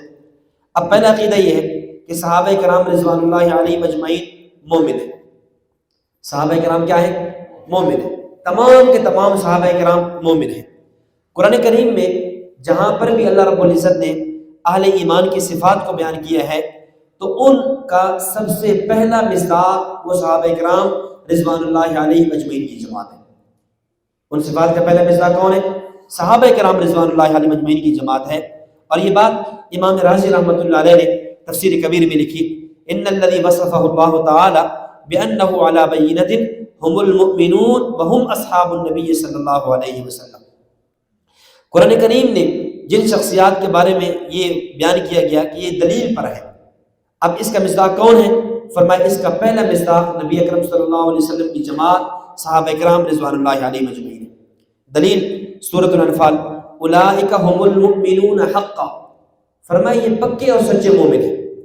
ہم ضمیر منفصل، المؤمنون الف لام، پھر حقا تاکید کی لیے، یہ جو جماعت ہے صحابہ کی یہ حقیقی اور پکے مومن ہیں۔ لہم درجات عند ربہم ومغفرۃ ورزق کریم۔ دوسرا نظریہ، صحابہ کرام عادل ہیں۔ صحابہ کرام رضوان اللہ علیہم اجمعین کیا ہیں؟ عادل ہیں۔ عادل کا معنی کیا ہے؟ کہ شریعت کے متعلق گواہی دینے کی جو اہلیت ہے وہ ان میں موجود ہے۔ یعنی شریعت میں جیسے آپ نے کتاب القضاء، ادب القاضی، کتاب القضاء، کتاب الشہادہ وغیرہ فقہ اور حدیث کی کتابوں میں پڑھی ہے، وہاں پر یہ ہے کہ عادل کے اوصاف کیا ہونے چاہیے، عادل کون ہوتا ہے؟ تو جو عادل کے جتنے بھی اوصاف ہیں نا وہ ان لوگوں کے اندر موجود ہیں۔ دین اسلام کا جو مدار ہے انہی کی مرویات، انہی کی روایات اور انہی کی شہادات پر ہے۔ اس لیے علامہ ابن عبد البر الاندلسی المالکی رحمۃ اللہ علیہ الاستذکار میں فرماتے ہیں، ان الصحابۃ کلہم عدول مرضیون، صحابہ کرام سارے کے سارے عادل بھی ہیں اور مرضیون، اللہ بھی ان سے راضی ہے، اللہ بھی ان سے کیا ہے؟ راضی ہے۔ یعنی رضی اللہ عنہم، وہ یہ مرضیون رضی اللہ عنہم ورضوا کا ترجمہ ہے، جو قرآن کریم نے جگہ جگہ فرمایا صحابہ کے بارے میں رضی اللہ عنہم ورضوا۔ یعنی صحابہ کے مقام کا اس سے اندازہ کریں، اہل جنت جنت میں چلے جائیں گے۔ جامع ترمذی کی روایت، جب اہل جنت جنت میں جائیں گے ساری نعمتیں ان کو حاصل ہو جائیں گی، اور جو آخری نعمت سب سے بڑی جو ان کو ملے گی وہ کیا ہوگی؟ ورضوان من اللہ اکبر، اللہ تعالیٰ کی رضا۔ اب اس میں پھر محدثین نے بات چھیڑی ہے، شارحین حدیث نے، کہ رضا الہی یہ بڑی نعمت ہے جنت کی، یا دیدار الہی یہ جنت کی بڑی نعمت ہے؟ اب محدثین کا اپنا ذوق ہے، دو جماعتیں ہو گئی۔ بعد نے کہا نہیں، یہ جو ہے نا رؤیت باری تعالیٰ، دیدار باری تعالیٰ یہ بڑی نعمت ہے۔ بعد نے کہا نا، رؤیت باری تعالیٰ نہیں بلکہ اللہ تعالیٰ کی رضا، جو اللہ تعالیٰ اخیر میں کہیں گے اے اہل جنت، اب ساری نعمتوں کا اعلان ہو چکا، جنت میں پہنچ گئے، سب نعمتوں کو ان کو اعلان ہو چکا کہ اے اہل جنت ان لکم ان تصحوا فلا تسقموا ابدا، ہمیشہ صحت مند رہنا، کبھی بیماری نہیں آئے گی۔ ان لکم ان تشبوا فلا تحرموا ابدا، ہمیشہ جوان رہنا ہے، کبھی تمہارے اوپر بڑھاپا نہیں آئے گا۔ اور ان لکم ان تنعموا فلا تبأسوا ابدا، ہمیشہ ناز و نعمت میں رہنا ہے، کبھی تمہاری اوپر یہ نعمتیں ختم نہیں ہوں گی۔ اب ان سارے اعلانات کے بعد جو آخری انعام دیے جا رہے ہیں وہ کیا ہے؟ رضا۔ وہ کیا ہے؟ رضا۔ اسی کو فرمایا ورضوان من اللہ اکبر، یہ اللہ تعالیٰ کی طرف سے رضا ہے نا، یہ بہت بڑی نعمت ہوگی۔ اہل جنت کو جنت میں جانے کے بعد جو نعمت سب سے اخیر میں جا کر ملے گی، اللہ تعالیٰ وہی نعمت صحابہ کرام رضوان اللہ علیہ اجمعین کو دنیا میں دے چکے ہیں۔ اور کیا فرمایا؟ رضی اللہ عنہ ورضوا عنہ، یہ نعمت صحابہ کرام کو دنیا میں دی گئی ہے۔ تو یہ ضابطہ ہے ان الصحابۃ کلہم عدول مرضیون۔ اسی طرح امام قرطبی مالکی نے لکھا الجامع الاحکام القرآن میں فالصحابۃ رضی اللہ عنہم کلہم عدول، صحابہ کرام سارے کے سارے عادل ہیں۔ اس پر امت کا اجماع بھی ہے، یعنی صحابہ کا عادل ہونا یہ امت کا اجماعی مسئلہ ہے، یہ امت کا کیا ہے؟ اجماعی مسئلہ ہے۔ ممکن ہے کوئی آدمی قرآن کی آیت کی بنیاد پر اعتراض کر دے کہ نہیں اس آیت میں تعویل ممکن ہے، اس آیت میں تعبیر میں اختلاف ہو سکتا ہے، حدیث میں اختلاف کر بیٹھے، لیکن امت کا اجماع یہ ایسی مضبوط دیوار ہے، ایسی مضبوط حصار ہے جس میں اختلاف نہیں کیا جا سکتا۔ اسے کہا جاتا ہے اصول محدثین کا الاجماع اقوی من الاسناد، اجماع جو ہے وہ سند سے بھی زیادہ قوی ہوا کرتا ہے۔ جہاں اجماع آ جائے وہاں محدثین کیا کہتے ہیں؟ یہ سند سے بھی زیادہ قوی ہے، اب یہاں پر کسی سند کو دیکھنے کی ضرورت نہیں رہتی۔ جس مسئلے پر اجماع آ جائے وہاں احادیث کی یعنی خبر واحد وغیرہ کو، مشہور کو، متواتر کو دیکھنے کی ضرورت نہیں بچتی۔ تو صحابہ کرام کا عادل ہونا یہ امت کا اجماعی عقیدہ ہے، اور یہ کوئی آج کی بات نہیں ہے، یہ آج سے 1000 سال قبل علامہ ابن عبد البر مالکی رحمہ اللہ لکھ کے جا چکے ہیں۔ فرماتے ہیں ان صحابۃ کلہم عدول مرضی وہذا امر مجتمع علیہ، یہ ایسا معاملہ ہے جو کیا ہے؟ اجتماعی ہے، اور کن کے ہاں؟ عند اہل العلم بالحدیث، یہ محدثین کے ہاں اجماعی عقیدہ ہے۔ اب محدثین ایک بات پہ اجماع قائم کر کے جا رہے ہیں، اور آج کا ایک مورخ اٹھتا ہے، آج کا ایک لکھنے والا اٹھتا ہے اور کہتا ہے کہ جی نہیں میں تو عادل نہیں مانتا، میں تو فلاں صحابی پر جرح کروں گا، میں تو فلاں صحابی کو تاریخ کی فلاں روایت کی روشنی میں پرکھوں گا۔ ہم کہتے ہیں آپ پرکھتے ہیں ایک دفعہ نہیں، اب 1000 دفعہ پرکھیں۔ جب امت کا اجماع کہہ رہا ہے، اور آج سے 1000 سال پہلے اس کو متعین کیا جا چکا ہے کہ صحابہ کرام کا عادل ہونا یہ کیا ہے؟ اجماعی عقیدہ اور نظریہ ہے۔ اسی طرح امام قرطبی رحمہ اللہ نے دوسرے مقام پر بھی لکھا، اور اخیر میں فرماتے ہیں ھذا مذہب اہل السنۃ والذی علیہ الجماعہ من ائمۃ ھذہ الامہ۔ یہ جو آیت ہے سورۃ الفتح کی آخری آیت محمد رسول اللہ والذین معہ اشداء علی الکفار، اس آیت کی تفسیر میں فرما رہے ہیں کہ صحابہ کرام کلہم عدول، سارے کے سارے عادل بھی ہیں، اولیاء اللہ تعالی و اصفیاء، اللہ کی طرف سے چنے ہوئے بھی ہیں، وخیرتہ من خلقہ بعد انبیائہ و رسلہ، رسول اور انبیاء کے بعد امت کا بہترین طبقہ وہ صحابہ کرام ہیں، یہ چنے ہوئے ہیں، اور یہ مذہب اہل سنت والجماعت کا ہے، اور اہل علم کی جماعت اس بات پر کیا ہے؟ متفق ہے۔ اب تیسری بات سمجھیں، صحابہ کرام رضوان اللہ علیہ اجمعین معیار حق ہے۔ صحابہ کرام کیا ہے؟ معیار حق ہے۔ معیار حق کا معنی کیا ہے؟ کہ عقیدہ اور عمل، عقیدہ ہو تو وہی قابل قبول ہوگا جو صحابہ کا تھا، عمل ہو تو وہی قابل قبول ہوگا جو کس کا تھا؟ صحابہ کرام کا تھا۔ دیکھیں شریعت کا جو خلاصہ ہے نا وہ 2 چیزیں بنتی ہیں، نمبر 1 عقیدہ، نمبر 2 عمل۔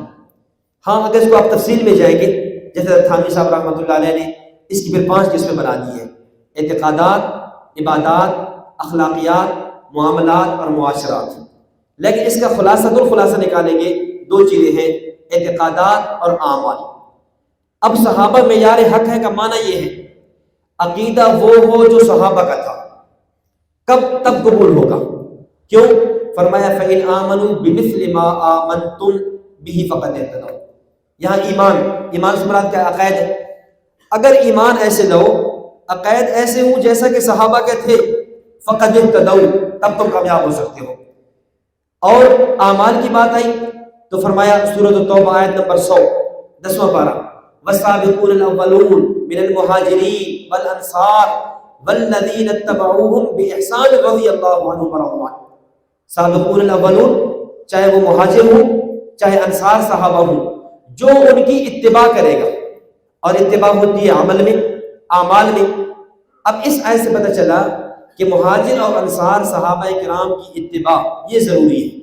ان دونوں آیتوں کو ملائے، نتیجہ یہ نکلا عقیدہ وہ معتبر جو صحابہ کا تھا، عمل وہ معتبر جو صحابہ کا ہے۔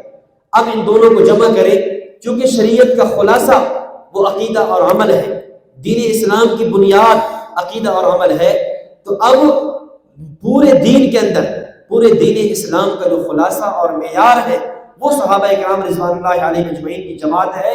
اگر کوئی عقیدہ صحابہ کے عقیدے سے ٹکرا جائے یہ قابل قبول نہیں ہوگا، اگر عمل صحابہ کے اجماعی عمل سے ٹکرا جائے ایسا عمل بھی قابل قبول نہیں ہوگا۔ تو پتہ چلا صحابہ کرام رضوان اللہ علیہ اجمعین کیا ہے؟ معیار حق ہے۔ اب اس پر لوگ کیا کہتے ہیں؟ اب اعتراض کرتے ہیں، اچھا صحابہ معیار حق ہے؟ ہم نے کہا جی صحابہ معیار حق ہے۔ کہتے ہیں پھر تو صحابہ کرام سے زنا بھی ہوا، پھر ہم بھی زنا کر لیں۔ حضرت فاطمہ مخزومیہ رضی اللہ تعالیٰ عنہ نے چوری کی، ہم بھی چوری کر لیں۔ فلاں صحابی نے یہ کیا، ہم بھی یہ کر لیں۔ ہم کہتے ہیں نا، صحابہ معیار حق ہے کا معنی یہ ہے کہ جب صحابی سے زنا ہوا، اس زنا کے بعد صحابی نے جو کچھ کیا ہے وہی تم کرو۔ زنا ہوا، نبی کی خدمت میں آ گئے، اقرار جرم کیا اور کہا یا رسول اللہ میرے اوپر حد جاری کر دیجیے۔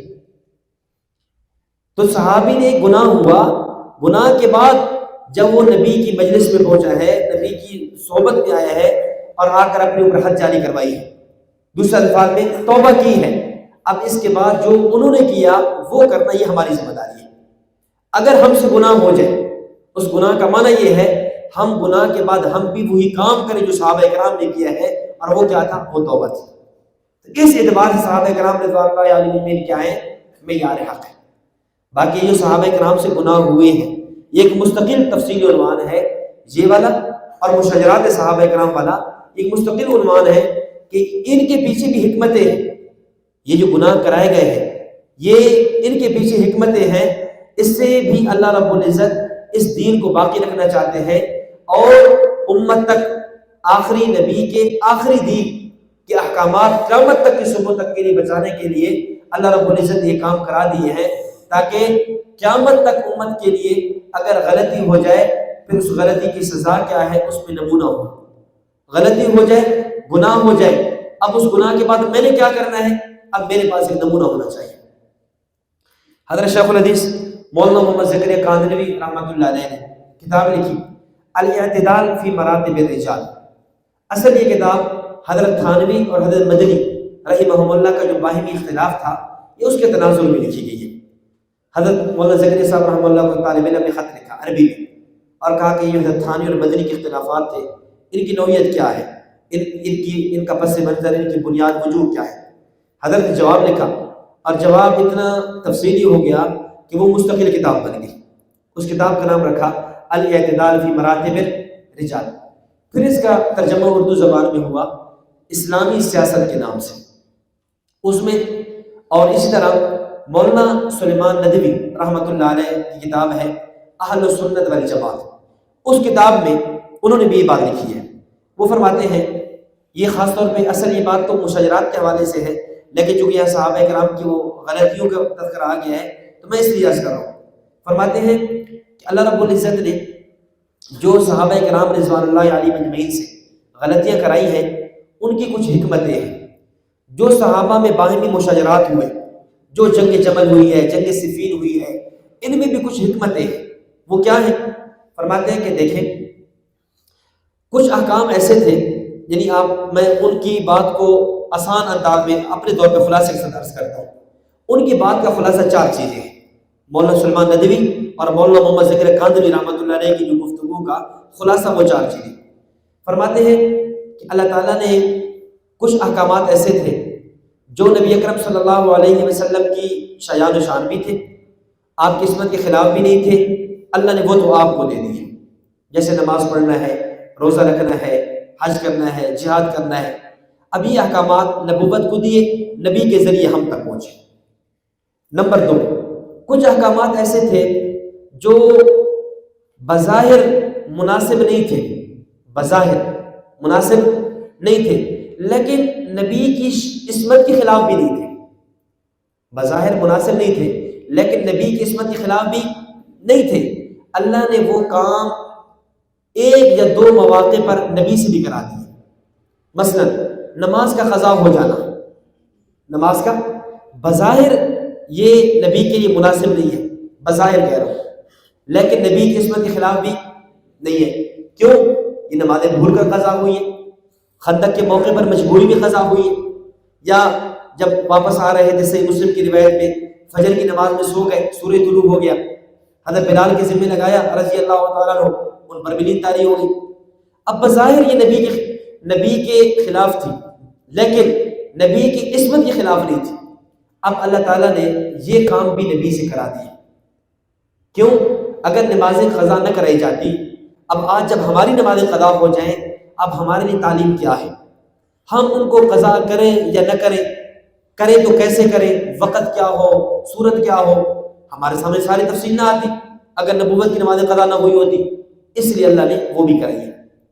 نمبر 3، کچھ کام ایسے تھے کہ وہ نبی کی عصمت کے خلاف تھے، نبی کی شایان و شان بھی نہیں تھے اور نبی کی عصمت کے بھی خلاف تھے. اگر نبی وہ کام کر بیٹھتا، نبی معصوم نہ رہتا. اور ہمارا عقیدہ انبیاء معصوم ہے.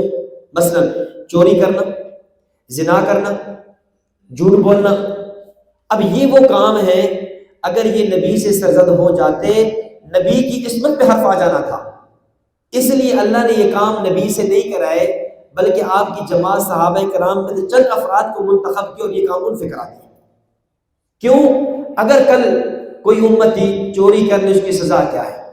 اس کا ہاتھ کٹے گا، کتنے مال پہ کٹے گا، کیسے کٹے گا؟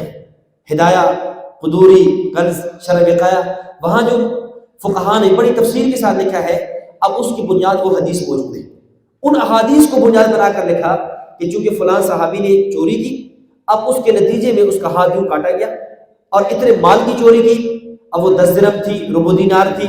اب جیسے کہ ائمہ کا اختلاف ہوتا ہے اس میں جا کر، تو یہ کام ایسے تھے جو نبی کے شایان و شان بھی نہیں تھے اور نبی کے عصمت کے خلاف تھے. اللہ نے یہ کام کیا کرا دیے؟ کچھ صحابہ سے کرائے. یہ تکوینی طور پہ کرائے گئے ہیں. اگر یہ نہ کرائے جاتے، آج ہمارے پاس یہ تعلیمات نہ ہوتی، آج ہمارے پاس یہ احکامات نہ ہوتے، اور پھر وہ آیت پوری طرح اس آیت پر عمل نہ ہوتا.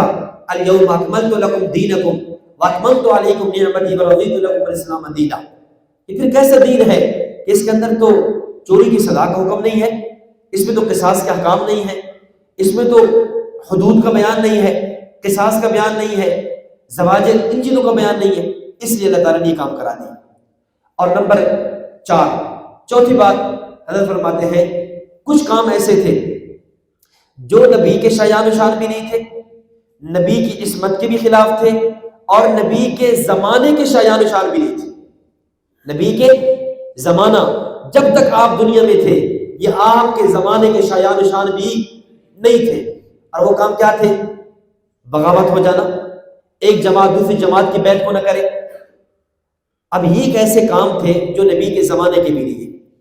اب یہ کام اللہ رب العزت نے نبی کے دنیا سے رخصت ہو جانے کے بعد خلافت راشدہ کا دور، جو تکمیل منشأ نبوت کا زمانہ ہے، اس کے مکمل ہونے کے بعد جب حضرت علی المرتضیٰ رضی اللہ تعالیٰ عنہ آخری خلیفہ راشد کا زمانہ آتا ہے، یہ کام اللہ نے وہاں جا کر کرائے ہیں کہ وہاں حضرت امیر معاویہ نے رضی اللہ تعالیٰ نے بیعت نہیں کی، جنگ جمل ہو گئی، جنگ صفین ہو گئی، حدیث عمار، تختلوں کا فیض الباغیہ.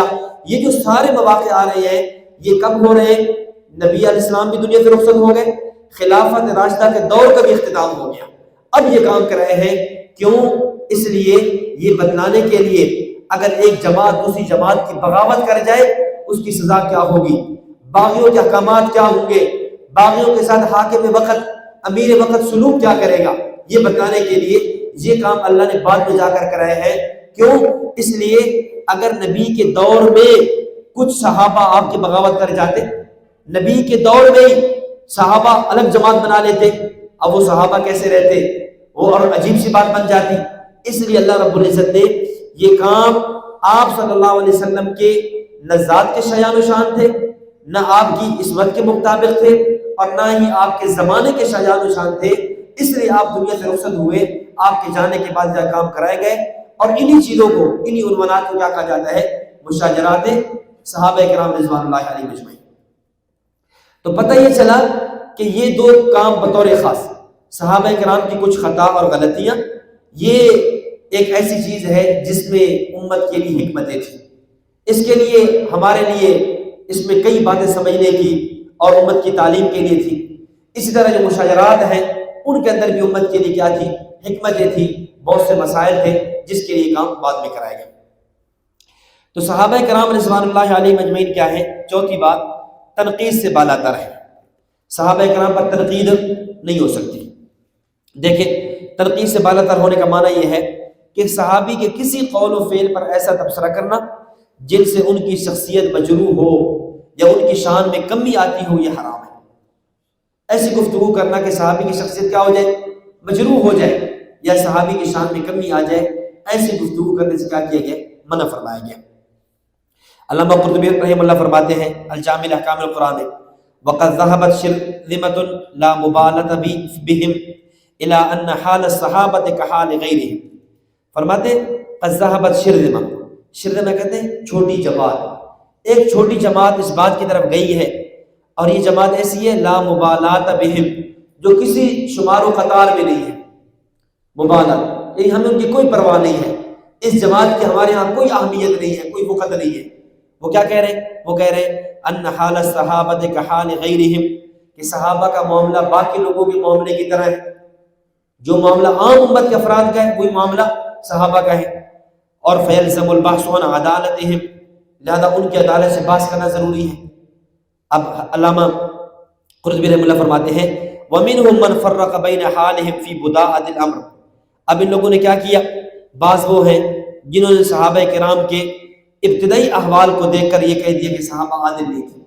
ان کی شروع کی زندگی کو دیکھ کر، جب ابھی انہوں نے اسلام قبول کیا ہے، تربیت کے مرحلے میں ہے، اب ان سے کوئی غلطیاں ہو گئی ہیں، تو فقال کہتے ہیں انہم کانوا علی العدالۃ اذ ذاک ثم تغیرت بہم الاحوال فظہرت فیہم الحروب وسفک الدماء، کہتے ہیں کہ شروع میں عادل تھے، بعد میں کیا ہو گئے؟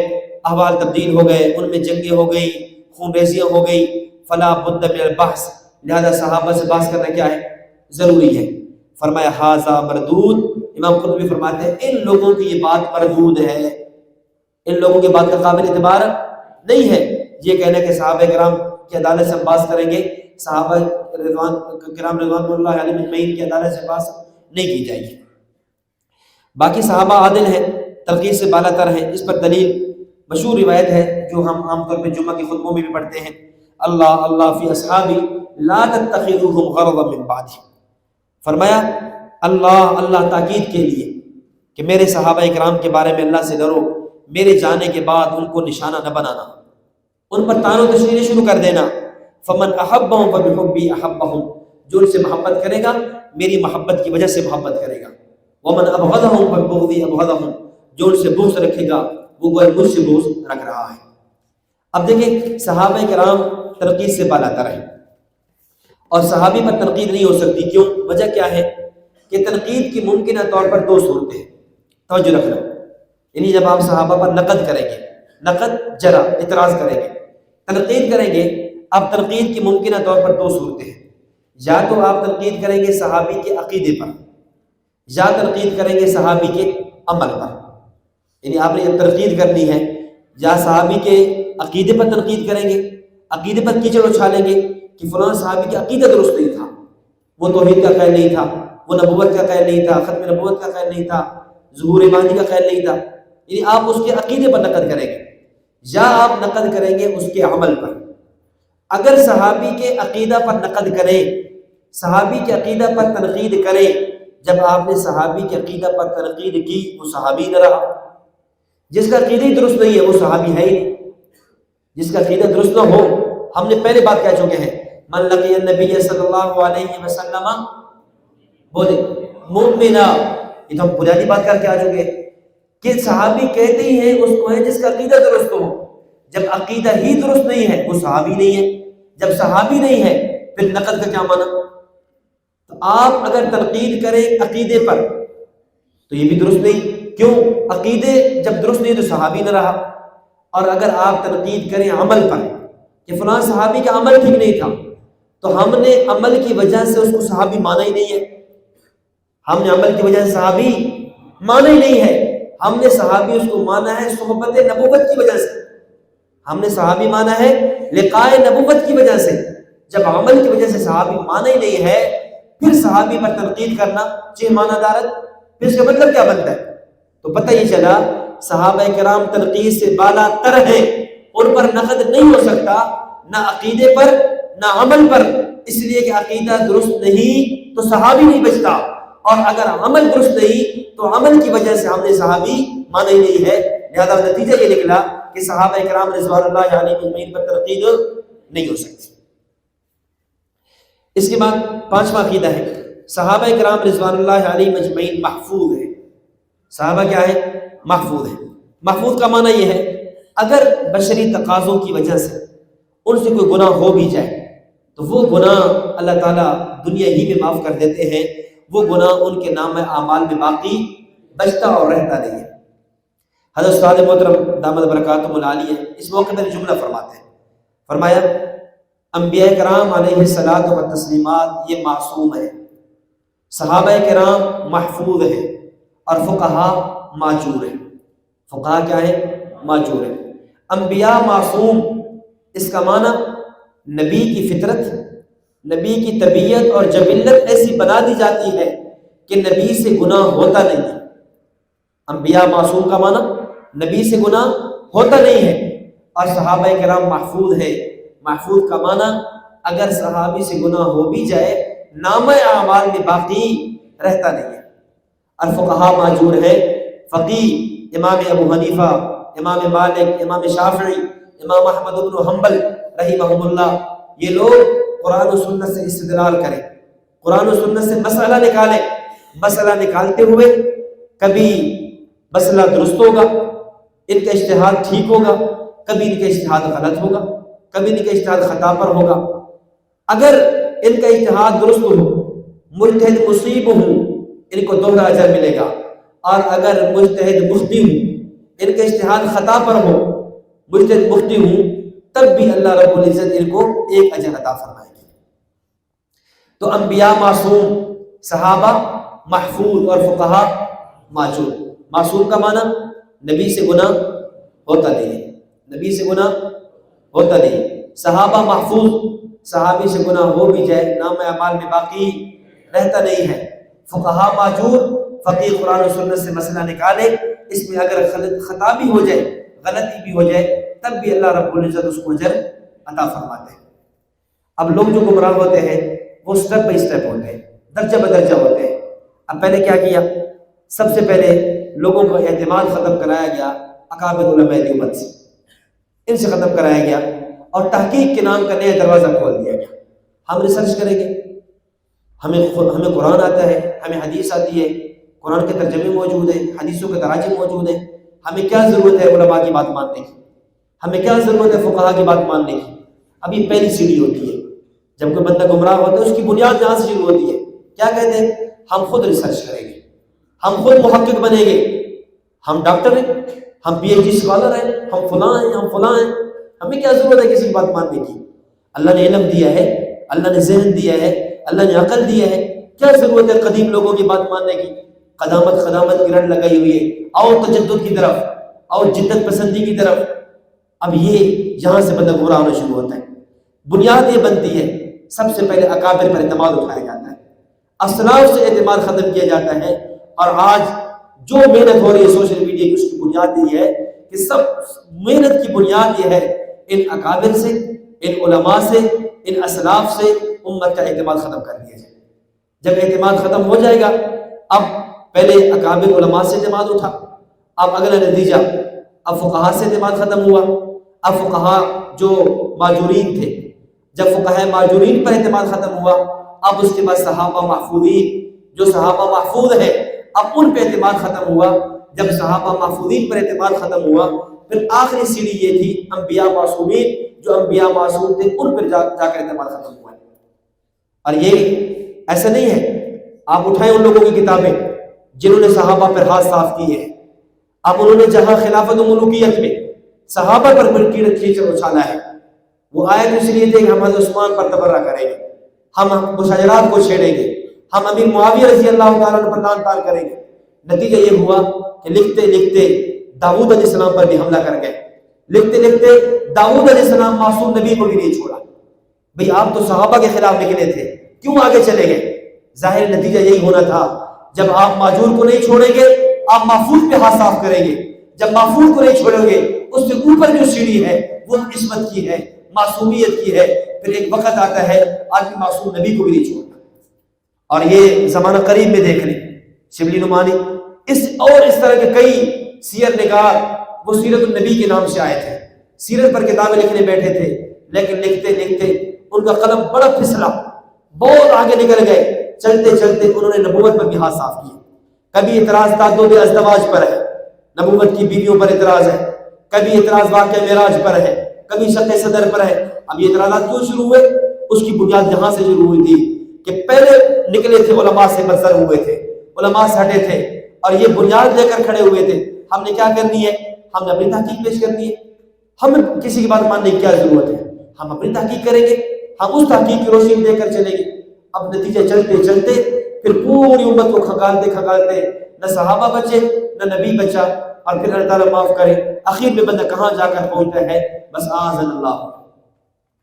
اس لیے اس بات کی بہت زیادہ ضرورت ہے کہ ہم اپنے اکابر پر اعتماد رکھیں، اپنے یعنی جو بعد والے ہیں ان کو پہلے والوں سے ملا لیں، یہ اپنی یہ جو تحقیقات ہیں ان کو چھوڑیں۔ اس لیے دوست سید احمد برکاتہ علیہ اکثر فرماتے ہیں کہ بھائی ہم لوگ ناقل ہیں، ہم لوگ کیا ہیں؟ ہم ناقل ہیں، یہ مرکز اہل سنت والجماعت کا کام، ہم ناقل ہیں، ہم محقق نہیں ہیں، ہم کو جدید تحقیقات نہیں پیش کرتے، ہم اپنے اکابر کی باتوں کو نقل کرتے ہیں یا ان اکابر کی باتوں کو سہل انداز میں آسانی کے ساتھ امت کے سامنے پیش کر دیتے ہیں۔ ہم سے جدید تحقیقات نہیں ہوتی، ہم اسی تحقیق پر کھڑے ہیں جو تحقیقات ہمارے اکابر کی تھی، جو ہمارے اسلاف کی تھی۔ امام اہل سنت حضرت مولانا سرفراز خان صاحب صفدر رحمۃ اللہ علیہ کتنے بڑے آدمی ہیں، جر و تعلیم کے امام ہیں، اور اللہ رب العزت نے اپنے زمانے میں تقابل ادیان پر فرقہ باطلہ ضالہ زائغہ ان کے رد میں جتنا کام ان سے لیا ہے شاید اتنا کام کسی نے کیا ہو۔ حکیم الاسلام قاری محمد طیب قاسمی صاحب رحمۃ اللہ علیہ بانی دارالعلوم دیوبند کے پوتے، 40 سالہ دارالعلوم دیوبند کے جو محتمم رہے، وہ فرمایا کرتے تھے کہ جتنا کام مولوی سرفراز خان صفدر نے تقابل ادیان پر کیا ہے اتنا کام پورا دیوبند مل کر بھی نہیں کر سکا، اتنا کام اللہ نے مولانا سرفراز صاحب سے لیا۔ اس کے باوجود مولانا سرفراز صاحب کا کیا حال ہے؟ فرماتے ہیں کئی مرتبہ تحقیق کرتا، میرا قلم چلتا، کتابوں کے اوراق کھنگالتا اور ان کے علوم میں میں غوطہ زن ہوتا، اور جب نتیجہ نکالتا تو میں یہ کہتا کہ یہاں میرے اسلاف سے، میرے اکابر سے، میرے بزرگوں سے غلطی ہوئی ہے۔ آخر وہ بھی تو انسان تھے، ان سے بھی چوک ہو سکتی ہے، ان سے بھول ہو سکتی ہے۔ اس مقام پر لگتا یہ ہے کہ ان کا قلم پھسل گیا، اس مقام پر لگتا یہ ہے کہ ان کی زبان پھسل گئی ہے۔ مولانا سرفراز صاحب رک جاتے ہیں اور پھر فرماتے ہیں کہ میں اپنی طرف متوجہ ہوتا ہوں، اپنے نفس کو سمجھاتا اور کہتا سرفراز ہو سکتا ہے تجھ سے غلطی ہو رہی ہو سکتا ہے تیری تحقیق نتیجے تک نہ پہنچ رہی ہو، اس لیے وہی لکھ لے جو بڑوں نے لکھا ہے، اسی پہ اپنے آپ کو تھام، اسی پہ اپنے دامن کو مضبوط کر لے جس پہ تیرے بڑے لکھ کر گئے ہیں۔ تو کہتے ہیں کہ میں اپنی تحقیق کو چھوڑ دیتا اور نتیجتاً کیا ہوتا کہ میں جو اپنے اکابر نے، اپنے بزرگوں نے، اپنے سلف صالحین نے لکھا ہوتا تھا میں وہی لکھ دیتا۔ فرماتے وقت گزرتا، مہینے گزرتے، سال گزرتے، 1 سال 2 سال 10 سال گزرتے، بارہا ایسا ہوا 10-15 سال گزرنے کے بعد جب علوم کھلتے چلے جاتے تو میرے سامنے یہ بات واضح ہوتی کہ اس موقع پر میں غلطی کر رہا تھا، میرے اکابر ٹھیک کرتا، یعنی اللہ میرا یوں شرح صدر فرما دیتے، اور میں اپنے آپ میں اس بات پر مجھے خوشی کا احساس ہوتا، شکر ہے اس موقع پہ میرا قلم پھسل نہیں گیا تھا، وگرنہ آج تو مجھے یہ دلائل میرے سامنے آ گئے ہیں، جو دلائل مجھے بتا رہے ہیں اس مقام پہ میں غلطی کی طرف جا رہا تھا، میرے اکابر ٹھیک کھڑے تھے۔ یہ تو حال ہے کن کا؟ امام اہل سنت کا ہے، یہ تو ان کا حال ہے۔ اور آج جو ہے جن کو جو ہے وہ احمد احمد کی گردانی نہیں آتی، اور جن کو جو ہے بنیادی طور پر صرف ناو گرامر ان چیز پر بھی مہارت نہیں ہوتی، وہ بھی کھڑے کہ ہم خود تحقیق کریں گے، پھر جب یہ لوگ تحقیق کرتے ہیں پھر ان کی تحقیق کا یہ حال ہوتا ہے۔ تو خیر صحابہ کرام رضوان اللہ علیہم اجمعین کیا ہے، محفوظ ہیں۔ یہ بھی صحابہ کرام کے بارے میں ہمارا عقیدہ ہے، اور یہ علامہ نیشابوری کی عبارت موجود لقد علم المحفوظون من اصحاب محمد صلی اللہ علیہ وسلم ان ابن ام عبد من اقربهم الى اللہ وسیلہ، کہ نبی اکرم صلی اللہ علیہ وسلم کے محفوظ صحابہ کرام نے بات جان لی کہ حضرت عبداللہ بن مسعود اللہ کے پاس پہنچنے کا قریب ترین ذریعہ ہے۔ علامہ ابن نجیم کی عبارت ہے، حکیم الاسلام قاری طیب قاسمی رحمۃ اللہ علیہ کی عبارات موجود ہیں۔ تو یہ 5 عقیدے ہم نے قدر تفصیل کے ساتھ آپ کے سامنے پیش کیے ہیں۔ نمبر 1 صحابہ کا مومن ہونا، نمبر 2 ان کا عادل ہونا، اور نمبر 3 ان کا معیار حق ہونا، اور نمبر 4 تنقید سے بالاتر ہونا، اور نمبر 5 صحابہ کرام کا محفوظ ہونا۔ تو میں نے آج کے درس میں 3 باتیں تفصیل سے عرض کی ہیں۔ نمبر 1 صحابی کی تعریف، اور صحابی کی تعریف کے ساتھ ساتھ تابعی کی تعریف۔ صحابی کی تعریف میں 3 باتیں، اور پھر اس کے ساتھ جو تابعی کی تعریف کے اندر 4 باتیں ہیں، اور اسی سے پھر یزید تابعی ہے یا نہیں ہے یہ بات خود بخود سمجھ آ جاتی ہے۔ اور نمبر 2 صحابہ کرام کے بارے میں ہمارے اہل سنت والجماعت کے عقائد نظریات کیا ہیں۔ صحابہ کرام مومن ہیں، صحابہ عادل ہیں، صحابہ حجت ہیں، صحابہ تنقید سے بالاتر ہیں، صحابہ کرام جنتی ہیں، صحابہ کرام اخروی عذاب سے محفوظ ہیں، صحابہ کا اجماع محفوظ ہے، اور صحابہ کرام رضوان اللہ علیہم اجمعین پر سب و شتم حرام ہے، اور صحابہ کے مشاجرات میں گفتگو کرنا یہ بھی ٹھیک نہیں ہے، اور اعداء صحابہ دشمنان صحابہ سے ہم بری ہیں۔ یہ صحابہ کے بارے میں چند عقائد ہیں، اور پھر ان 5 عقیدوں پر بڑی تفصیل سے گفتگو عرض کی ہے۔ اللہ تعالیٰ سے دعا ہے اللہ تعالیٰ صحابہ کرام رضوان اللہ علیہم اجمعین کے مقام اور مرتبے کو سمجھنے کی اور آگے سمجھانے کی توفیق عطا فرمائے۔ وآخر دعوانا الحمدللہ رب العالمین۔